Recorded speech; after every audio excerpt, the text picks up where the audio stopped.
Danny, and you know me as an artist, a psychic, and I like to call myself the great anthropomorphizer. Now it sounds like a fancy word, but really, anthropomorphizing is finding faces in things, even in inanimate objects or in nature. You will do it when you look up at the clouds and see something. My wife's actually very good at it. She sees faces in everything, in any little crack on the wall or any place. But again, it's something that an untrained eye, you don't have to be a great artist to see faces in everything. Sometimes people see Jesus in a potato chip. It's funny, but you see things in everything. I see a lot of faces in my trees, which become blank canvases, and the bark starts to just emanate a presence and a personality to me. So let me show you some of the personalities created. Here on the grounds of the Victorian, which my wife and I call Lena Land, we see a lot of bumps in the trees. So as you see, we have a sleepy guy here, just resting. Or that one up there having the audacity to smoke a cigarette. This tree's name is Barnum. A lot of the squirrels like to rest in him. He's a goofball, but then so am I. But let him be a lesson to you people. Brush your teeth. This tree's name is Bing. She thinks she's a boy, but she's really a girl. I like to whisper in her tree. She doesn't have any ears. She likes to sing at night, but I notice she does need a touch-up, so let me show you how I touch her up. Now I notice that her pupil could be a little bit more touched up, so what I'm going to do is add a little bit more depth to it, just to give it that, to open up the eye a bit. Now let's see if there's a balance there. There's a balance there, so unfortunately, as balanced as she's ever going to get. This is Nonami, the Zen tree. Nonami doesn't like to have a name, so it's No-Nam. These oaks, by the way, are 250 to 300 years old, so they're old trees. This is mammoth. It's very hard to paint this close up because I've noticed there's an imbalance in the eyes.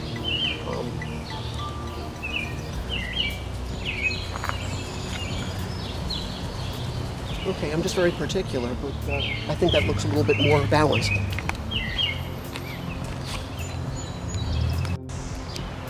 So you'll have to excuse me, it's summertime and there's going to be landscapers everywhere right now. I hear everyone's lawnmower starting up. But anyway, we're enjoying the great outdoors. Now this tree's trying to say something. What we see here already is this could potentially be a tooth. So let me start to trace the outline, and I'll show you guys how to trace the outline so you could paint your own tree. So, outlines. Crazy mouth, I've decided. Crazy mouth. Alright, so. But this again will probably be some kind of a tooth. In fact, this is where it probably would be handy to use my bigger brushes. And by the way, I have much, much bigger brushes than this. This is just going to be what we'll use today. Actually, I'm painting a much smaller tree than I'm used to, but for just to kind of be able to fit this into a video, I'll work on a little bit that much of a smaller tree, but I have a huge wingspan, so I can really do enormous. Like I said before, you saw the guys in the front of the house. They're almost 300 years old. Oaks are fantastic. So we're starting to get that ridiculous, almost pumpkin-esque smile. Askew, silly, you really can't make a mistake. Now I'll use my smaller brush to create the nose.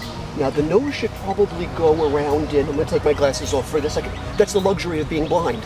I actually now can see light and shadow better. So the nose, I think, is going to go around in this vicinity.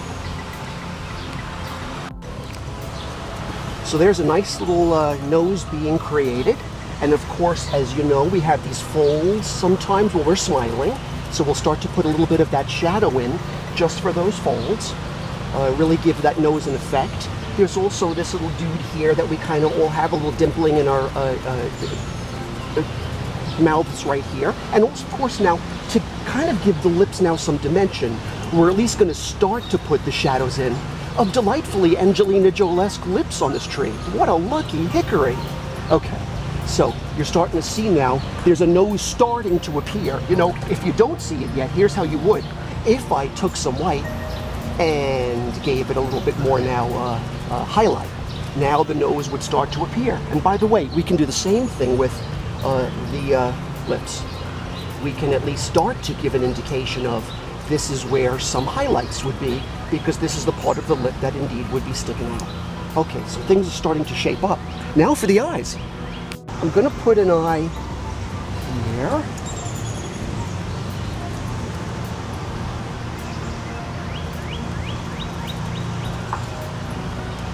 And I'm going to put an eye here. And I want to make it wider. I'm not happy with that. There's never any mistakes when it comes to painting something like this, because you can always overlay. So I'm just going to, obviously they're a little cockeyed. So this one's going to ultimately come up. This one's going to ultimately come down. We'll level them out. Again, it's not easy even to paint a tree like this from this perspective. I think I'm going to make it really silly. This guy's going to have crossed eyes. And then we'll also include eyebrows. You know, actually, I'm going to first give him eyelids. We're going to go fancy. Eyelids.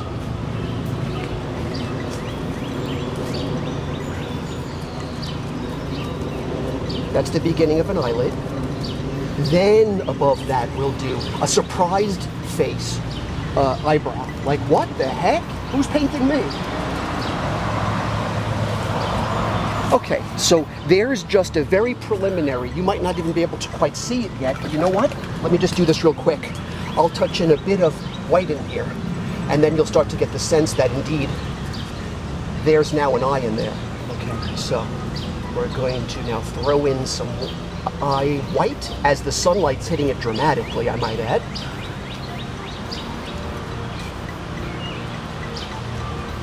Magic white. And of course, we'll highlight those fancy share eyelids. And the face is starting to develop. Now, though I would insist upon brushes and heavy body Liquitex acrylics, they're long-lasting, they have deep, rich, velvety tones. You're not going to get that with spray. But because spray's quick, and I'm going to be able to more quickly define, as you've already seen, I did this in 1 second. Here's an example of bringing up cheekbones. Now I'm using more of a beige. I don't want to have it something quite that bright. So I'm beiging it out now.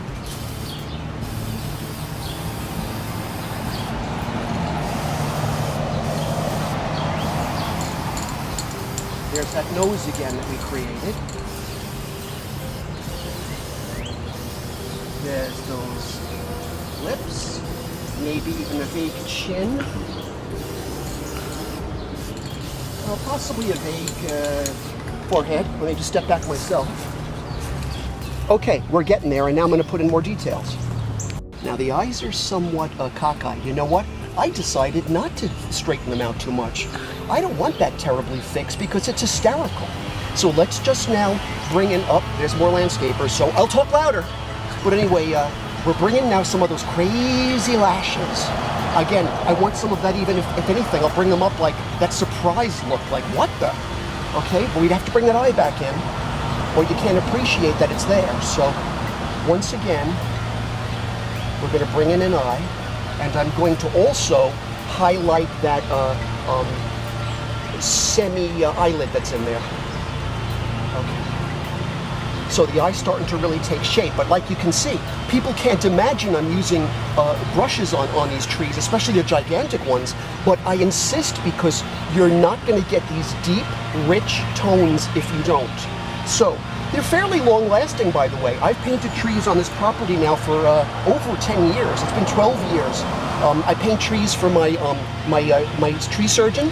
I've painted trees in various places that I've been commissioned to put something whimsical in people's backyards. All right, so there's one eye. Now let's balance it out, but only semi-balance it out. Because I don't really mind too much the fact that they're askew, because it adds to the hystericalness of the whole thing. So, okay. So again, there's where the eye really is, the eye itself.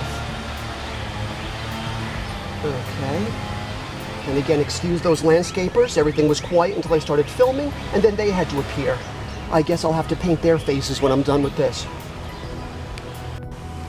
Okay, so now that I've got some of the highlights and shadows in, what I want to do is bring some more life into the eyes. So by doing so, what we're going to do is, even though this is still wet with that hard body black, is I'm going to add a little bit of reflection in the eye.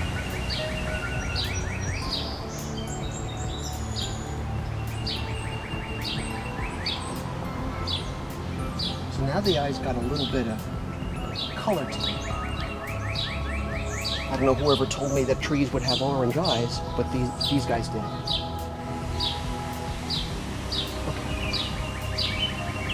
And a little bit of blending out so that it kind of just turns into almost a muddy brown. We also need to really wetten the eye up and make it look quite liquid. Here's how we do it.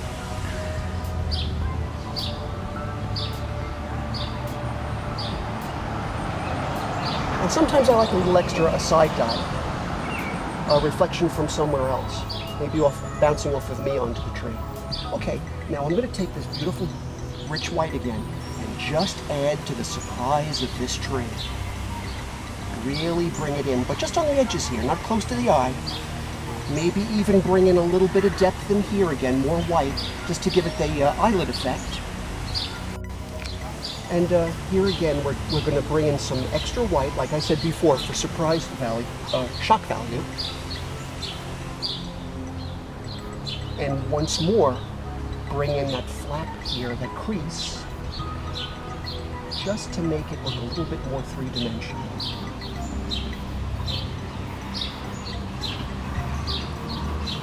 Now this poor tree is delightfully surprised. Now I'm going to throw some pinks in next. Okay, just for color's sake, what we're going to do is I'm going to throw in a little bit of pink here. That's almost a little bit too intense for me, but for now I'll do it. Just a touch. That's lighter, so I'll have to spread this out more. Maybe I'll bring it up to here too, like a makeup artist does if I'm a makeup artist for a tree. So I guess I'll have to name this tree, I don't know, Hickory Kardashian. But, I'm so funny. Okay, all right, and maybe also, you know, we'll come down to the lips. Touch up noses, not look good with a little bit of pink. Cheeks always look sweet with a little bit of pink. I'm working much close up. You have the luxury of seeing this from a distance. I don't. I really don't even know what I'm doing, other than I'm assuming that I'm doing a good job. I always do. I never went to art school. I was never trained as an artist. But I've painted this way since I was a child. You should see my pumpkins. Wait till autumn. We'll do pumpkin paintings that'll blow your mind. I don't know what Martha Stewart's waiting for. I should be on her show by now. So as you remember, I was thinking of making this a tooth, but I decided to make it a tongue because it looks more funny. It looks hysterical. But what I'm doing now is I'm just misting. I'm just misting some brown. I'm misting some nice little spots in the. I understand from Kim the Hebrew understanding of things. When you are born, the angel touches you here, so you forget your past lives, and you don't recall that maybe you were a tree in a past life. Those who have bad karma, I don't know. Maybe there'll be a good tree in a future life. Maybe there'll be a squirrel with a hat. Maybe one day we'll all be a pair of trees, and as Yoko said, no one will know that the trees had such a history. I want to add some teeth now, but just a few.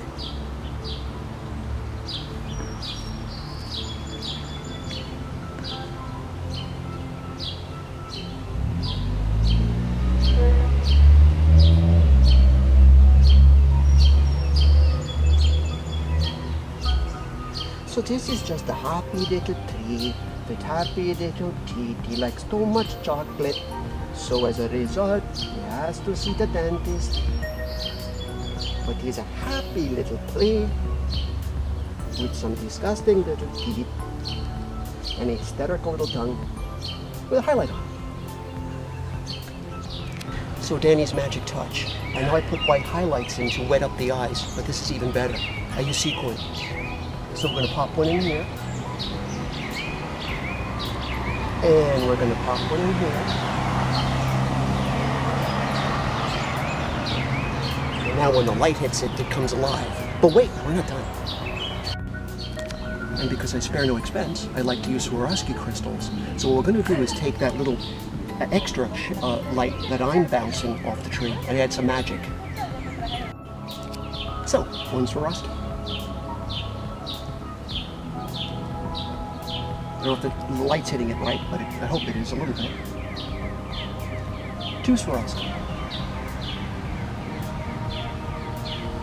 So you've got now that. Oh! I just got some light here. Alright, that gets sacrificed for a new one. I can always clean it off in the house. I wouldn't ever destroy a Swarovski, but we'll add another one. Bada. Boom. So even though the sequence and the Swarovski look good, it depends upon how the light hits it. So what I'm going to do is, I'm going to touch up the Swarovski anyway. And I'm going to touch up the sequence anyway, so you'll always get that flash of light, but you'll always have the white. So you've got the option. On a cloudy day, you'll get a highlight, but if the sun hits it in a certain way during the day, you're also going to get reflection, which is delightful. So that's how you paint a face on a hickory. And I hope you learned something. Maybe you could do it yourself. If you feel that you can't, call me. So this summer, may you, like I, see visions in everything. Go ahead and anthropomorphize everything.